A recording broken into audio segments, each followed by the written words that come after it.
घरांच्या किमतींबद्दल आपण कायमच ऐकत असतो। मुंबईतील लक्झरी रिअल इस्टेट बाजारात आता आणखी एक विक्रम घडलाय। वरळीमधल्या 2 सी फेसिंग ड्युप्लेक्स अपार्टमेंटमधले फ्लॅट हे तब्बल 639 कोटींना विकले गेले।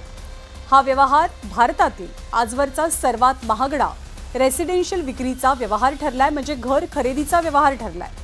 वरळीमध्ये नमन ग्रुपचा नमन झाना असा प्रकल्प सध्या सुरू आहे। या 40 मजली इमारतीमध्ये केवळ 16 घरं आहेत। त्यापैकी 22,500 चौरस फुटांची 2 ड्युप्लेक्स घरं 639 कोटींना खरेदी करण्यात आली आहे, म्हणजे प्रति चौरस फुटाची किंमत 2,80,000 रुपये इतकी। एका फार्मा कंपनीच्या चेअरमन लीना गांधी तिवारी यांनी 32व्या आणि 35व्या मजल्यावरचे हे फ्लॅट्स खरेदी केले। तिवारी यांनी हे 2 फ्लॅट खरेदी करण्यासाठी 63 कोटी 90 लाखांची, म्हणजे जवळपास 64 कोटींची फक्त स्टॅम्प ड्युटी भरली आहे आणि जीएसटी म्हणून हे पैसे खर्च केले आहेत।